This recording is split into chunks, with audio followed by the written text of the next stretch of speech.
Uhum. Tem que ficar olhando aquela versão. Não, como a senhora quiser, como a senhora preferir. Não precisa, pode deixar pra lá. Projeto Marcha da Memória, entrevista com José Palúcia e Leonardo Siqueira, a dona Lucy, 31 de outubro de 2011, presente Rebeca Batista, entrevistadora Mariana Rodrigues. Bem, não, Lucy. Gostaria de saber um pouco da sua infância, quem eram seus pais, onde a senhora nasceu, sua escola. Eu nasci aqui, mesmo em Recife, sou recifense. Né? Meus pais eram aqui, eram do interior, moravam no interior de Timbaúba, né? Um município aqui perto. E estudei sempre em escola pública, né? Estudei no Colégio Dom Vital, que é de Casa Amarela. Né? Fiz todo o curso de primeiro lá. Depois eu fui para estudar no Colégio Estadual de Recife, para fazer o clássico. E não fiz vestibular por conta da repressão já nesse período. Aí, depois que a gente voltou da cadeia, da anistia, eu não fui mais fazer vestibular. Meus pais eram camponeses, trabalhavam no campo. E eles vieram aqui para Recife. Meu pai, eu não tive muito contato com ele, porque ele, aos 2 anos de idade, ele não ficou mais morando com minha mãe. Éramos 4 filhas. E aos 7 anos ele faleceu. Então eu não tive muito contato com ele, eu tive contato mesmo com minha mãe. E era uma pessoa, uma mulher de fibra, mais que viesse de uma época totalmente diferente da nossa hoje, mas era uma mulher, posso dizer, feminista, sem ela saber. Mas era uma mulher feminista que terminou criando as 4 filhas, sozinha, e superou todas as dificuldades. Eu comecei a trabalhar com uns 15 anos de idade no comércio, né? E trabalhava na Rua das Calçadas e vinha estudar aqui no Colégio CR. Né?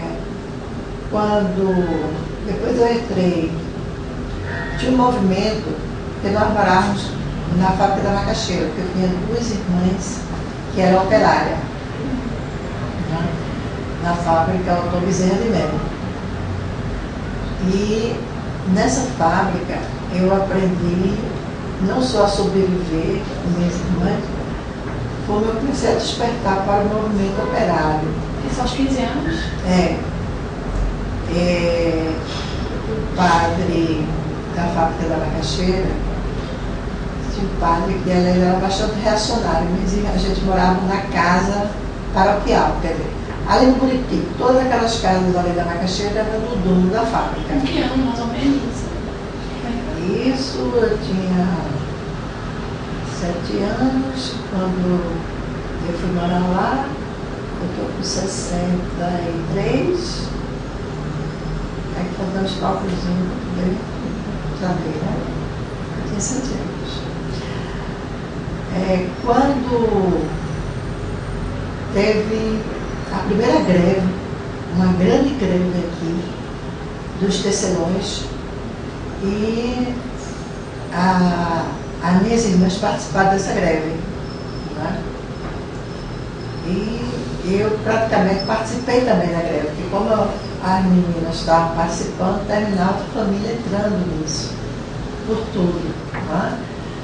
Porque a gente, no final de semana, a gente entrava numa fila para poder receber uma cesta básica do sindicato.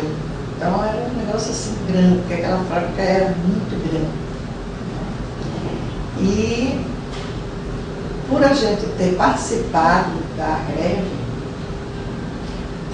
todo o pessoal que foi participar da greve ficou sendo visto como pessoas que não poderiam permanecer na fábrica. E através do sindicato nós conhecemos a Juventude Operária Cristã, que é a chamada JOC. E a primeira reunião que teve lá na Macaxeira, depois da greve da Juventude Operária, foi na minha casa. A gente morava praticamente de frente à casa do padre. Quem era o padre? Padre Teodoro. Era um holandês, mas muito reacionário.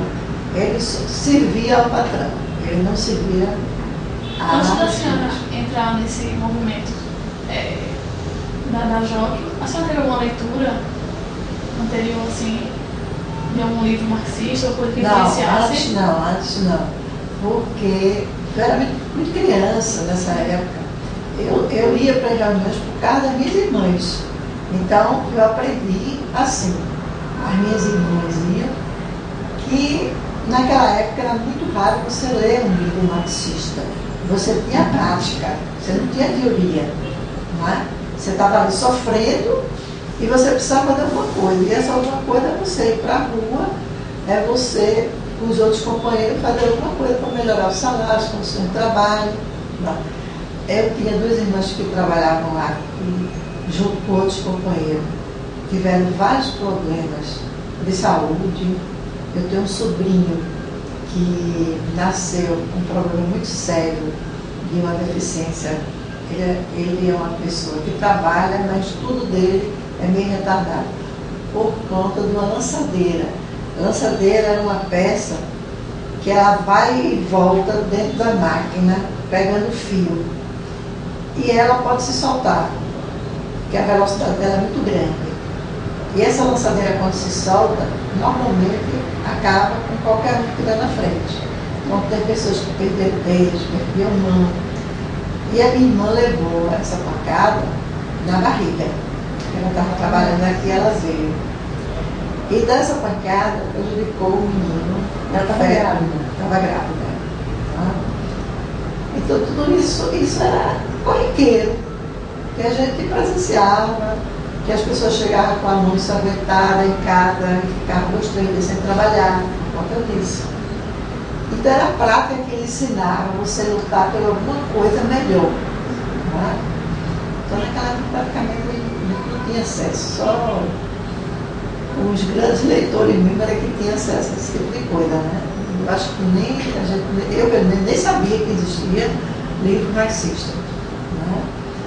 Eu só vim descobrir essa coisa quando entrei no movimento de juventude operária e depois, quando a gente estava já fazendo, eu estava fazendo movimento estudantil, secundarista.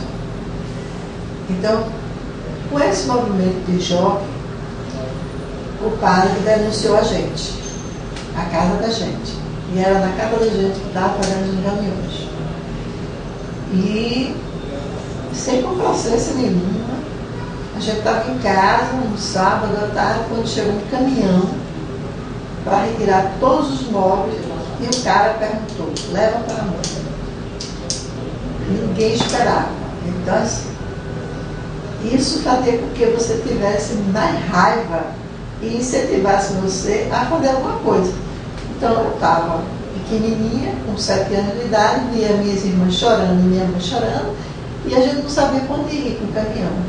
Sorte nossa que o pai da minha mãe, meu avô, disse, leva tudo lá para casa. E isso fez com que motivasse a gente a continuar o movimento. Por que a gente ia ter que parar se era um absurdo que eles estavam fazendo? Né? Aí eu participei da Juventude Operária Católica, muito mais pela mão de minhas irmãs. Né? E comecei mesmo a participar. Eu mesmo não sendo operária, mas participava das reuniões. Depois a gente participou nesse movimento, surgiu com os 12 anos, já era o período de Dom Helder. Então tinha todo aquele conceito de igrejas diferenciadas. Né? Nós temos uma casinha que mamãe conseguiu fazer, com a ajuda do meu avô, e depois é muito interessante, porque os padres que atuavam naquela época na macaxeira eram padres revolucionários, que era o padre Adriano, né? Hoje ele, inclusive, é da pastoral, ele hoje é casado, é padre Reginaldo, que também é casado. Então, esses padres foram morar na casa da minha mãe, não é? Enquanto o outro tirou a gente, esses vieram morar na casa da minha mãe. E isso aí fez com que a gente, dentro da igreja, o grupo de Juventude Operária Católica crescesse, amigo de Capa Amarela, e ao mesmo tempo eu entrei na JEC, que era a Juventude, que era o pessoal secundarista, que não tinha ainda trabalho, mas participava do movimento de JEC, que era um movimento também cristão. E a gente trabalhava muito junto com o Padre Henrique, que na tarde, né? Então, o Padre Henrique vinha com várias teses, né, do movimento de igreja, e a gente passava o final de semana e debatia com ele. Tá? Então, isso me ensinou bastante a ver um mundo totalmente diferente a longo prazo que a gente poderia ter. Eu não sabia que eu poderia ter, os meus filhos poderiam ter, mas eu sabia que precisava lutar por isso. E fui sair do hospital e fui para o Colégio Estadual de Recife. No Colégio Estadual de Recife, eu comecei a participar do movimento estudantil. E o movimento estudantil secundarista, porque quando a gente está dentro de uma escola, tem um grêmio, e esse grêmio você começa a conhecer outras pessoas, tudo. E foi quando eu já tinha começado a namorar com o Luciano. Né? Então, ele começou a participar do movimento secundarista, né? Ele tinha passado no vestibular, o Luciano mais velho do que eu, 3 anos. Então, e eu fui para o movimento estudantil secundarista. E aí foi quando via Padre Henrique, Padre Moisés, né, Moisés Lindoso, que foi o padre que nos casou, a gente começou a fazer um trabalho grande, mas era um trabalho grande, sério. Eu terminei viajando para outros estados, para a gente fazer congresso, fazer reuniões, tudo. Mas, como eu era de uma família muito humilde, eu sempre trabalhei. Eu estudava de noite, mas o dia todo estava trabalhando no comércio. Então foi daí que surgiu o despertar. Surgiu o despertar. A gente trabalhava em conjunto no movimento estudantil secundarista com o movimento universitário. A gente sempre trabalhou junto. E daí então foi. Que trabalhos eram esses que vocês faziam? Não, era dentro das escolas, via grêmios, né? E pelos melhores estudos, né? E passagem, aumento de passagem, o que tivesse aí a gente estava metido no meio para poder. Para fazer junto. Participou também da Frente do Recife? Tá? O movimento da Frente do Recife? Não, eu nessa época eu não participei. Quem participou foi o senhor. Mas a gente ficava a nível de movimento secundarista. Né? Mas era independente ou algum partido? Não, tinham vários partidos no meio disso. Por exemplo, eu trabalhava com vários grupos, tinha vários movimentos, mas a gente, nessa época, eu era, além de estar dentro do movimento de igreja, eu estava também na APEI, que era Ação Popular, que também era da igreja, entendeu? Foi quando, no tempo, a APEI saiu e foi para o PCdoB. Né? Então, naquela época, eu era de APEI, que era Ação Popular. Né? Mas, como o movimento era também de igreja, a gente nunca deixava o elo com o pessoal que era da Juventude Operária. E quando chegou o ato 5, que o Luciano teve que sair daqui, e a repressão começou a crescer muito, né? Foi quando eu fui perseguida com os caras ali no Prado, no da Lama. Eu cheguei a ser perseguida com os caras com arma na mão. E quando eu cheguei em casa, eu disse ao Luciano que a gente realmente precisava sair, porque não tinha mais espaço aqui. Mas só vinha percebendo, estava sendo perseguida, tinha algum... Tinha, porque eu sempre... o movimento estudantil, como cresceu muito, que veio o ato, assim,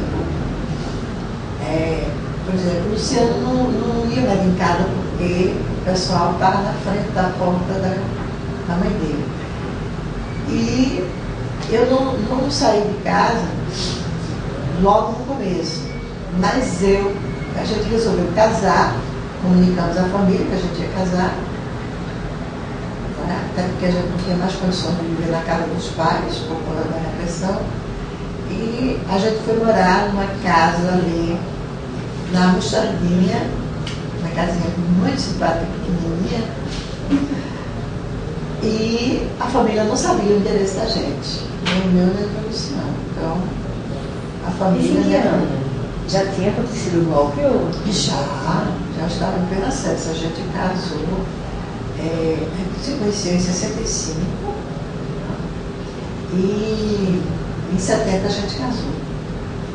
Nós passamos 5 anos namorando, mas assim, como era muita coisa, não dava nem para a gente pensar em casar, porque a gente estava na rua, porque a gente estava sendo perseguido. Então a gente casou para dar uma satisfação à família, porque a gente sabia que a qualquer momento a gente ia embora. E a minha mãe, ela dizia que preferia que eu casasse, para não sair de casa, porque ela era viúva, mantendo 4 filhos. Ela achava muito ruim. Se eu saísse de casa naquela época, eu ia cair na boca do povo. Então ela queria que a gente casasse. E a gente casou, inclusive, com esse padre, que era amigo nosso, o Moisés, porque a gente não tinha como casar numa igreja. A gente casou em casa, na casa da minha sogra. Clandestinamente. Na clandestinidade. Foi interessante, porque ele falou com Dom Helder, e Dom Helder pediu para o arcebispo que estava no comando de liberar os que eles chamam os banhos, que é aqueles avisos que dá na igreja, durante o mês todinho avisa que fulaninho vai casar.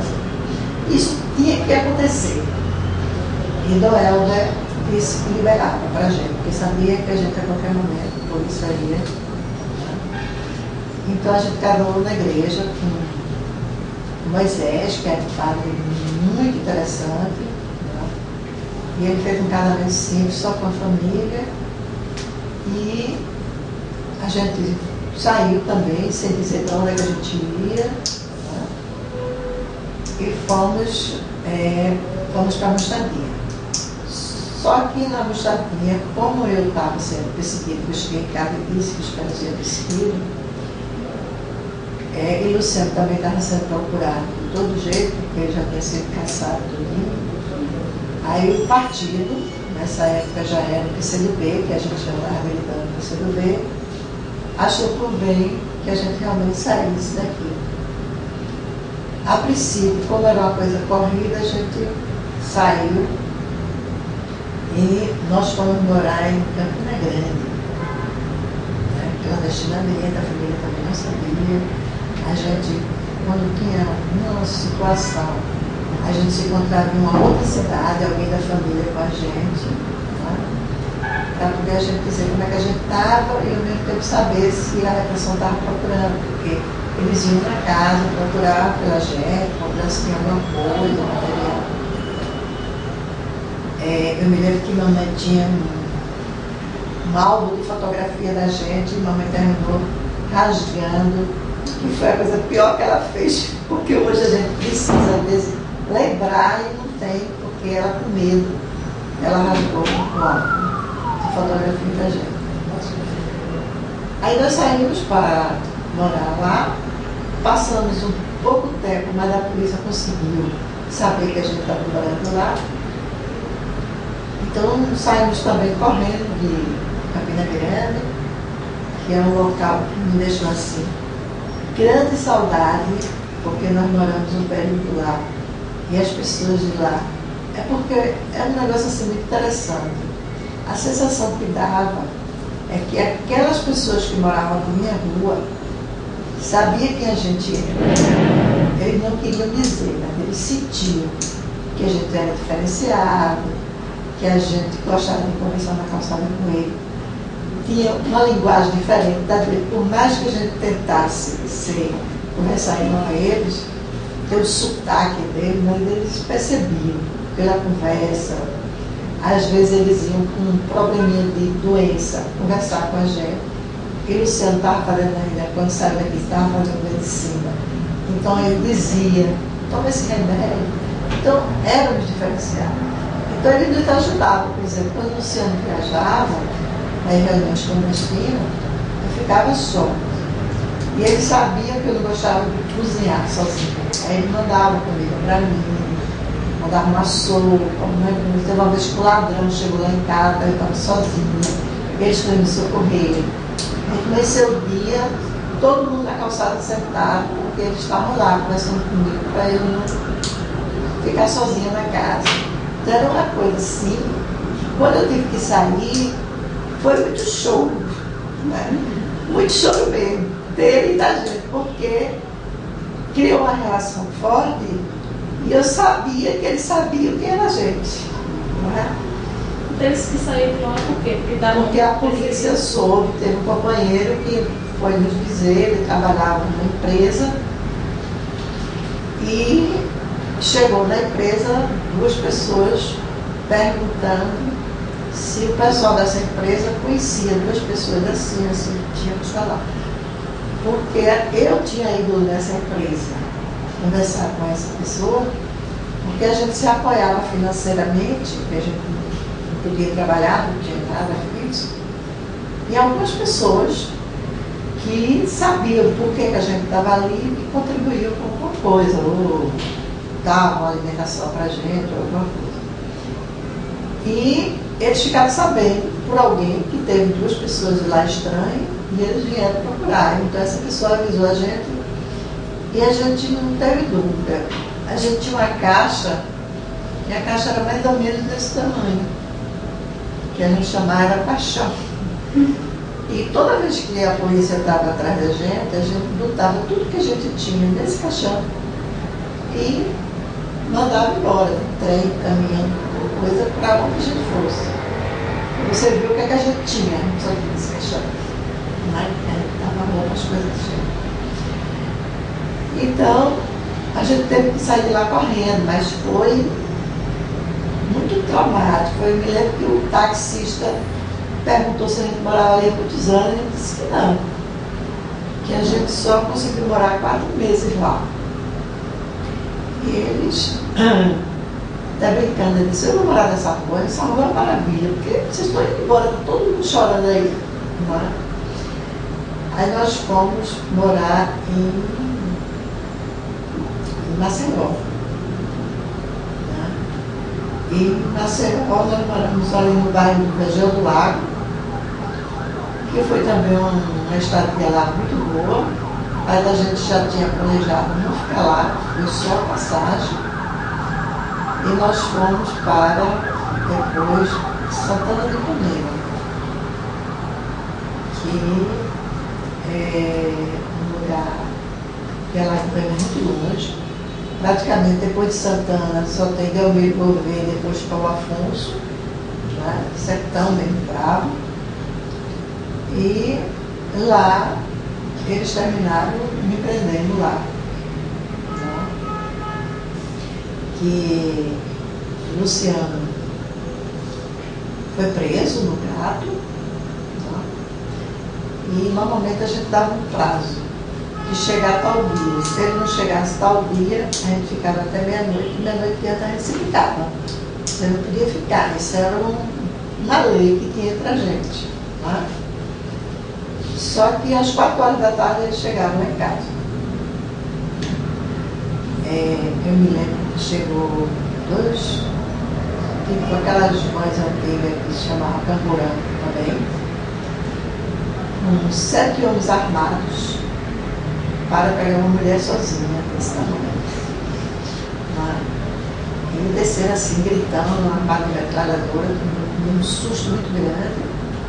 Eu estava esperando exatamente que desse a noite para eu sair, estava inclusive arrumando a malinha, eu ia deixar tudo, ia fugir mesmo.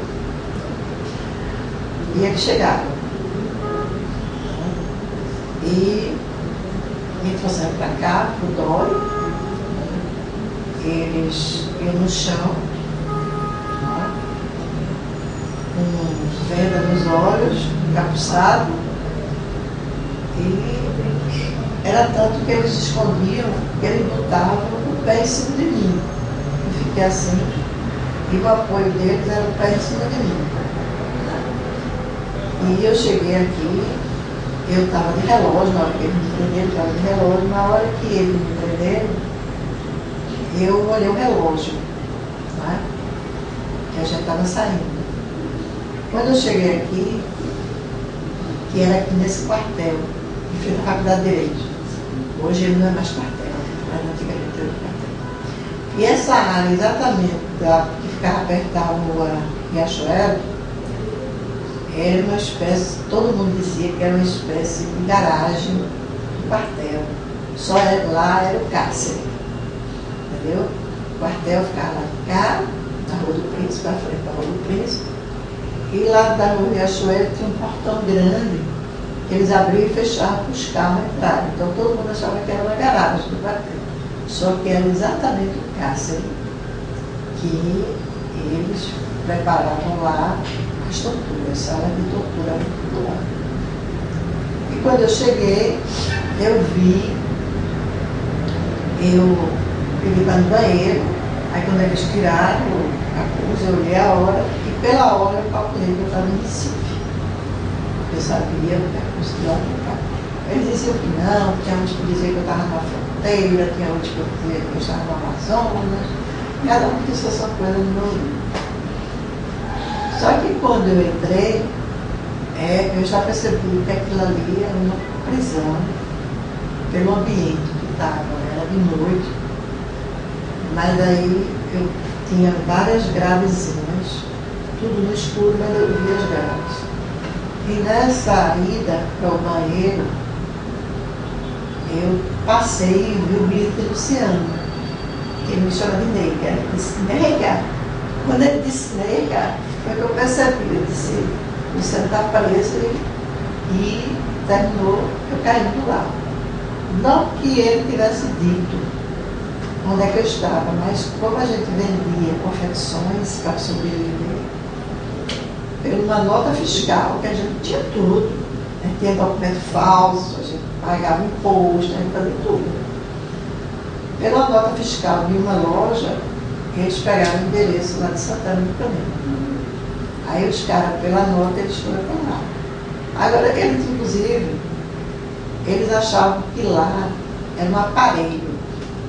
Assim, aparelho que se diz é um aparelho que tem muita gente. É um local onde tem muita gente. Então, eles chamavam aparelho. Só que eles não tinham aparelho, não tinha ninguém, só morava eu e o Luciano na casa. E eles passaram uma semana, mesmo depois eu saindo com eles, ficou lá uma semana. E eles esperando que aparecesse mais gente lá. Tá? Porque meu cunhado,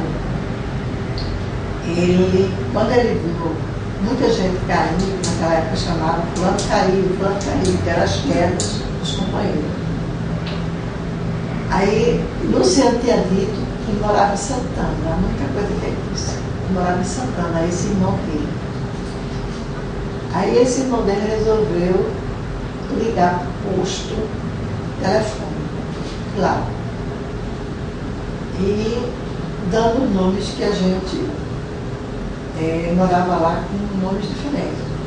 E ele disse, a menina do posto demorou e depois disse, olha, nessa casa que o senhor acha que tem esse pessoal, porque foi preso um pessoal aqui, que não eram daqui, era de fora, mas tem gente na casa, faz uma semana.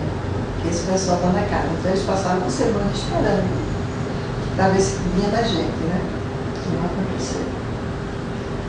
E aqui foi um período de tortura, né? Muita tortura. Eles fizeram com que o Luciano aparecesse para me torturar na frente dele. E isso é terrível, então, porque ser humano, né? Você vê sua mãe, sua irmã, sua mulher sendo torturada, porque ele queria que o Luciano falasse. Mas aí ele resistiu muito. A mesma coisa fizeram comigo, porque o Luciano estava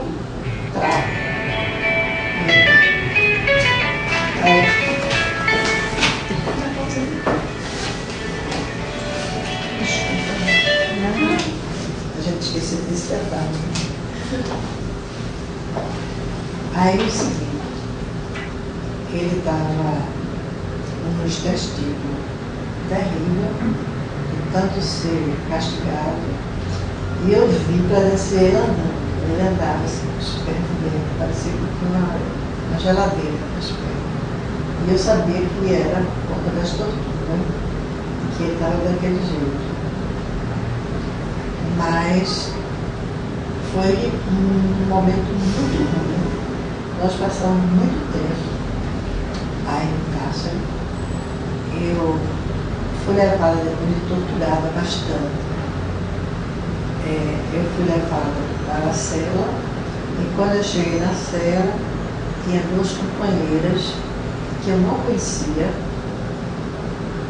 e estava tudo muito escuro, mas assim, de muitas, assim, incentivo a você permanecer lutando. Então, as meninas, quando eu cheguei, elas viram que eu estava no farrapo, mas o tempo todo pedindo que camarada, continue firme, né? A gente está nessa luta, mas a gente vai continuar firme, então aqui solidários com você. E quando foi de manhã, que ninguém dorme, né? Porque o tempo todo eles passavam nas grades, batendo nas grades, para não deixar você dormir. E que esse momento podia ser você ser chamada de novo para ser torturada. E foi muito engraçado porque quando eu acordei de manhã, abri os olhos, sei lá, eu vi praticamente quase todos os companheiros que eu conhecia presos ali dentro, eram várias celinhas, e vi as meninas passando, né? E olhar para mim e fazer assim com o dedo, e a gente presenciando aquilo.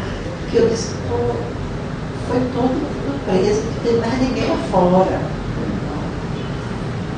Mas era um negócio assim, impressionante, todo mundo sendo solidário com as outras, todo mundo saía, e era homens e mulheres todos juntos.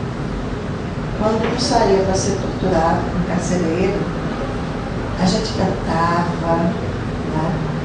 E a gente cantava aquela música que a igreja canta muito, prova de amor maior não dá.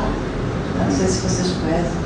Prova de amor maior não há, que doar a vida a seu irmão, né? E a gente ficava cantando isso, ficava cantando a música do André, para entusiasmar, para as pessoas não caírem, né?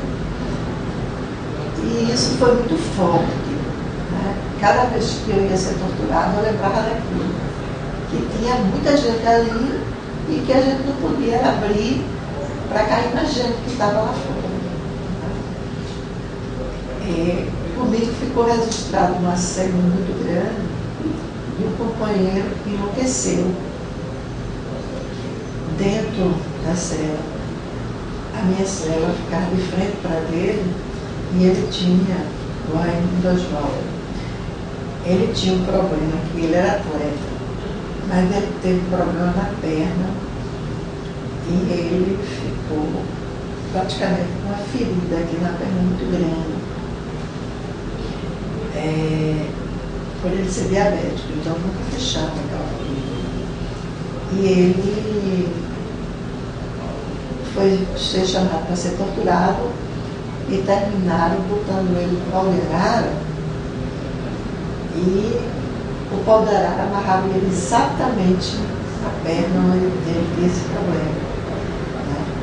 E a gente escutava ele urrando lá fora de dor, gritando e ninguém podia fazer nada. Né? E quando ele voltou, isso já era de madrugada, foi que ele voltou para a cela. E o que é que eles queriam? Eles queriam que ele dissesse onde é que estavam 2 filhos de 2 companheiros que estavam presos. Porque quando os companheiros nossos foram presos, eles conseguiram salvar as 2 crianças. E exatamente Oswaldo foi quem conseguiu fugir com as 2 crianças. Aí quando eles descobriram Oswaldo, para que Oswaldo, ele queria que Oswaldo dissesse onde ele colocava as 2 crianças. Era exatamente uma menina de 3 anos e um menino de 2. E ele enlouqueceu, porque ele aguentou firme as torturas para não dizer onde tinha deixado as crianças. Tá? E eles queriam as crianças para quê? Para obrigar os pais a dizer as coisas, ou dizer coisas. Porque você não vai aguentar seu filho sendo torturado. Né? Então, na cabeça deles tinha muito isso. Né? E eu presenciei ele enlouquecendo ali dentro da cela e batendo na cabeça. E eu, calma, mas calma. E ele disse, olha, está escutando, eles estão nos ouvindo. Tem uma câmera aqui. Olha, eles estão falando. Sei que ele, calma. E essa loucura dele se terminou. Saindo dele a todo ensanguentado. Aí levaram ele para a enfermaria e depois no outro dia eu soube que ele tinha saído para um quartel. Depois a gente descobriu que o quartel era da cavalaria, ali do São Martinho. Mas ele enlouqueceu, era um negócio que durante muitos anos ficou marcado na minha mente, tendo aquele companheiro batendo na grade, a cabeça na grade, a cabeça sangrando e ele batendo, louco, né? Porque as imagens que vinham para cima dele era a tortura que passava o dia, 24 horas torturando ele. Em cima dele falando que estavam 2 crianças, mas ele foi muito filho. Então essas coisas ficaram muito marcadas. Durante muito tempo eu não conseguia falar o que estou falando aqui para vocês. Com tranquilidade. Né? Mas depois eu saí de lá, né? Fomos para a Polícia Federal. A senhora foi presa em que ano? A gente foi preso, a gente casou em 60 e em 70, nós fomos presos em 72. Né? Em 73, 75, assim que eu saí da cadeia, eu tive a neguinha, que foi feita na cadeia, né? A mais velha, e eu completei exatamente 9 meses no dia do meu julgamento. Né? Eu me lembro que o juiz lá perguntou se eu não queria sair da sala. E eu aprendi que você tem que enfrentar o juiz e o promotor olhando nos olhos dele. E ele estava se sentindo incomodado. Então ele pediu para eu sair da sala, porque barrigueiro. Eu disse, não, eu vou ficar quieto ao final. 3 dias depois ninguém nasceu. Eu estava em casa, o Luciano também estava em casa e ela nasceu. Quanto tempo a senhora ficou na prisão? Eu não fiquei muito tempo não, nós ficamos de 3 a 4 meses, entre aqui e a Polícia Federal, de Alagoas. O Luciano ficou mais tempo, porque ele foi para Itamaracá. Né? Eu consegui, por ser mulher, a advogada que a gente tinha, uma pessoa muito boa nessa área. É a Messia? A Messia, né? Teve alguns problemas depois, mas nesse momento, ela, com relação à mulher, ela sempre pegava um gancho. Tá? E eu saí, estava na Polícia Federal quando ela perseguiu. Mas eu fiquei assim, condicional, né? Eu todo mês tinha que me apresentar lá na área militar, lá no lugar do Apolo, todo mês eu ia lá me apresentar.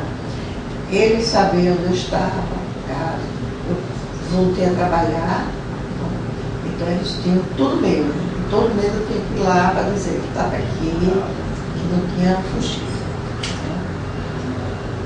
Aí engravidei da neguinha e mais continuei. O Luciano passou 2 greves lá no Barro Barreto e a gente começou, em cima dessas greves, a gente começou a participar, eu e minha família, do movimento de anistia, né? Foi uma coisa também muito boa, porque não só foi boa para a gente aqui em Pernambuco, mas para o Brasil todo, porque foi um movimento que foi crescendo aos poucos, crescendo, e foi tanto que aconteceu mais do governo da anistia, e terminamos conseguindo a anistia. Tinha um companheiro nosso, eu não sei se você falou, dos absurdos que tinham pego 2 penas de morte. O cara só tem uma vida, e pegar 2 é um absurdo, né? Eu brincava com ele, eu dizia que ele era uma pena de morte para ele, outra para a filha dele, para o filho dele, que ele não tinha nem filho. Eu digo, se teu filho nasceu, o Chico vai pegar. Porque os penas de morte, é um absurdo assim. E conseguimos a anistia, o Luciano saiu antes da anistia. Vocês participaram do movimento nessa anistia? Assim, qual foi a... Participamos mesmo do movimento de anistia. A gente fazia aqui barracas aqui na 7 de setembro, ali perto da Americana. Outras a gente fazia na Pensinha, pegando a assinatura da população, dizendo à população o que estava acontecendo.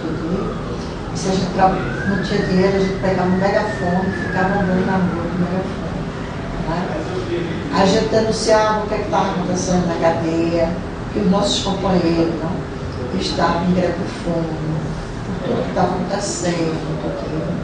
Então, isso foi um trabalho muito bom das mulheres, que eram mulheres que participavam, né? Mães, né?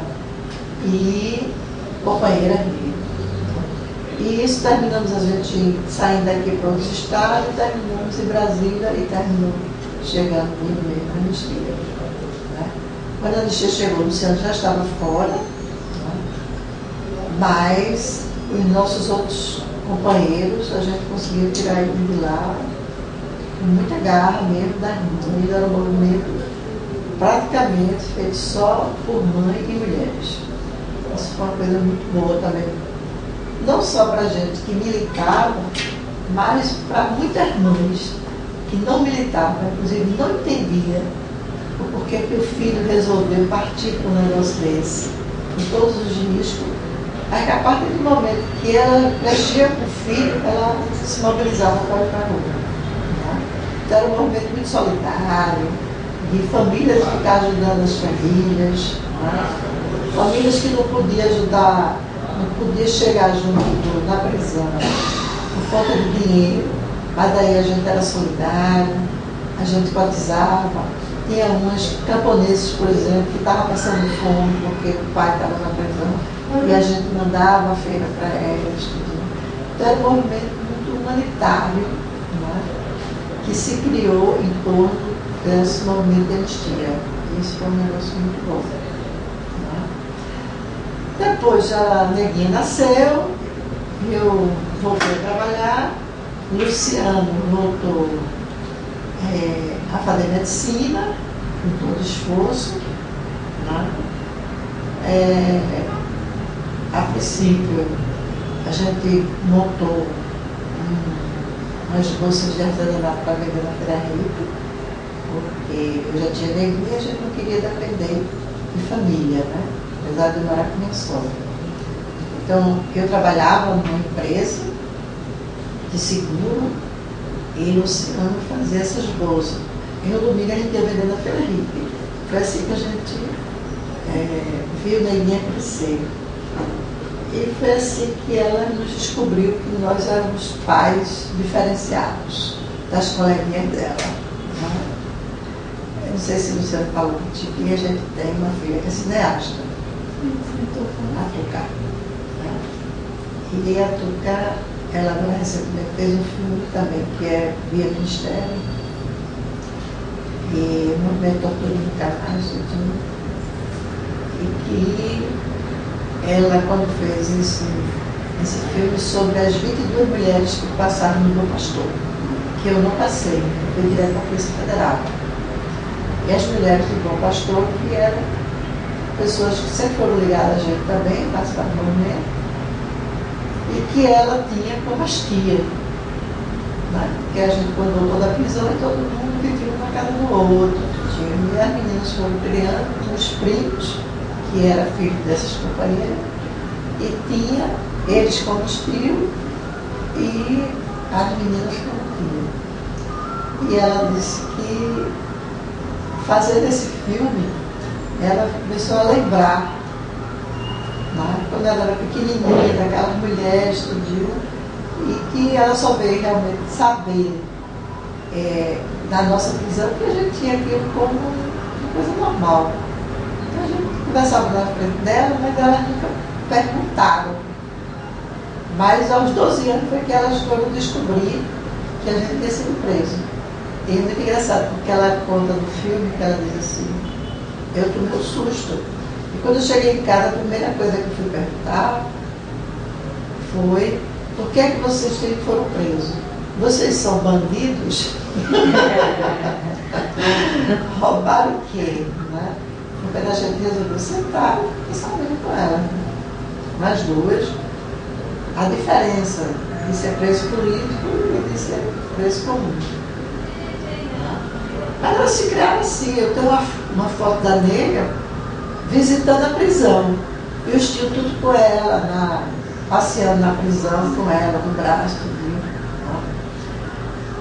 E a gente sente que é diferente, entendeu?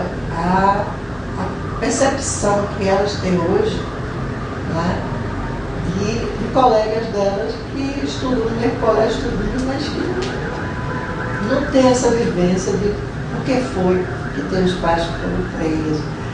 Elas sabem das histórias. Né? Às vezes eu digo, esse filme mesmo, ela está passando, o Ministério pediu para passar em todas as escolas, tem uma cópia. E eu disse que bom, porque no currículo não existe essa história. Né? Você passa no curso médio, você passa na universidade, e ninguém sabe. Né? Ninguém sabe o que foi que aconteceu naquela época. Né? Então, é uma coisa diferenciada, porque aí ela sabe, ela discute, ela briga, ela alega, mesmo não sendo uma pessoa de partido, mas ela briga. Né? Então, é capaz dela ir para a rua, para jogar pedra, para fazer qualquer coisa, porque ela já teve isso, essa vivência dentro de casa. Né? Então, eu acho que é importantíssimo que essa geração nova saiba dessas coisas. Porque uma coisa que não foi uma geração diferenciada aquela. Porque você não estava brigando para você ganhar o seu salário, você estava brigando para a população brasileira ter democracia, ter mais condições de vida, ter tudo isso. Então era a juventude de 15 anos que se jogava na rua, que morreram, que foram para o interior, para fazer guerrilha. Então essa coisa ninguém sabe. Né? Quantos brasileiros, quantos jovens morreram? Quantos jovens não têm sequela? Passou um filme aí, aqui no Teatro Parque, de umas mulheres que passavam a tortura. Então, tem muitas que, igual a mim, conseguiram sair dessa, numa boa. Mas tem muitas que têm sequela daí, que ainda hoje, com 60 anos, com 50 e poucos anos, vive dentro de psiquiatra, vive fazendo terapia, entendeu? Então isso foi muita marca que ficou. Né? Pra gente não, a gente terminou se superando essa coisa. Eu acho que mágoa mesmo não existe, porque eu acho que aquele momento era realmente um momento para os caras que estavam de lá, os militares, fazer com que essa coisa não existisse, que era a nossa democracia, que eles não queriam. Então, eles estavam lá no direito deles. Né? E, para mim, hoje, faria tudo de novo. Se tivesse que passar, faria tudo de novo. Desde a grevezinha, lá na fábrica da macaxeira, até passar por aqui. Né? Até chegar no hoje, porque eu acho que valeu a pena. Valeu a pena mesmo vocês saber que vocês hoje estão aqui perguntando por essa história. Se a gente tivesse passado por isso, isso não existia. Estava todo mundo no seu canto, né? Terminando seu curso, sem se preocupar com o que foi que aconteceu naquela época e o que é que nos aguarda daqui para frente. Não. Tem alguma coisa que não foi abordada, que foi abordado não devidamente? Só não queria acrescentar um detalhe, alguma coisa assim, uma lembrança que eu vi agora, que vocês falaram anteriormente. Não, o que eu acho que aquela geração é que às vezes a gente retrata isso, é que houve muita luta, né? Muitos entraves. Então é como se aquela geração só vivesse para isso. Bem, a gente tinha o ideal. O ideal era mudar o mundo. Tá? Mas dentro desse contexto de vida que a gente tinha, de sofrimento, de passar fome, era muita fome mesmo que a gente passava. Né? De andar muito a pé, porque não tinha dinheiro para ficar andando de ônibus. Mas existia uma coisa que hoje eu digo, poxa, foi fantástico, que era o amor. Amor mesmo, amor não só pelos companheiros, né? Amor pelos amigos que estavam ali junto com a gente, e amor pela nação. Era um amor que você dava uma força muito grande a você continuar aquela luta, entendeu? Então foi um período também de muito amor. Não é? A Tuquinha está fazendo um filme com a gente todo, que chama-se Amor e Chumbo. Que é exatamente isso. Que quando a gente começa a contar a história, aí a gente começa também a contar a história da relação com os companheiros. Não é? Como surgiu aquela relação. Não é? Aí você diz, por exemplo, hoje eu tenho 46 anos de casada, de tudo, do conjunto. E por que eu estou aqui ainda? Que foi o meu primeiro namorado. Então essas coisas assim, a gente fica dizendo assim, poxa, é porque tinha uma outra coisa, uma outra motivação, entendeu? Era uma pessoa diferenciada, que não era uma pessoa que no geral eu convivi na sala de aula, não, era uma pessoa diferenciada e que a gente construiu junto esse amor, dentro da luta, dentro do sofrimento, dentro de tudo isso, que eu acho que é muito difícil a gente dizer assim, pode até acontecer, daqui a alguns anos a gente resolver separar.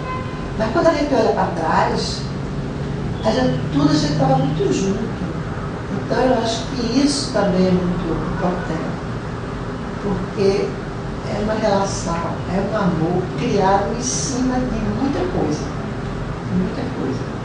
muito sofrimento, mas muita realização e muito desejo de aquele ideal junto.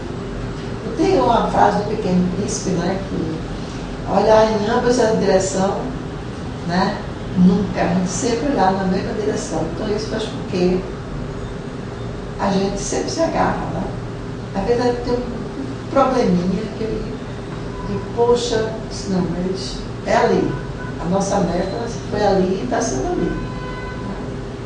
Então, por isso que quando a gente terminou tudo, a gente reconstruiu novamente o partido, né? Os dois, e estamos aqui lutando. Né? Eu trabalho na Prefeitura de Olinda, que é do PCdoB, né? E Luciana é presidente do partido, membro da Comissão Nacional do partido. E a gente está aí na luta todo dia, toda hora, ensinando as filhas também a lutar, e agora estamos ensinando o neto a lutar. Mas eu acho que é isso, eu acho que também teve muito, mas muito amor mesmo. Tá? E isso faz com que a gente não olhe para trás com tristeza, mas sim com muita alegria. E se passar de novo, a gente passar, sem problema nenhum. Obrigada, dona Lucy. De nada, minha querida. Agora, aqui você é você, né? Sim, Os sim. dias e a hora totalizada. Sim, isso aí eu já Aí é vocês. Né? Agora, o CEP, eu não coloquei, porque eu não sei realmente se é atualizado. Mas se queria bem que sabe.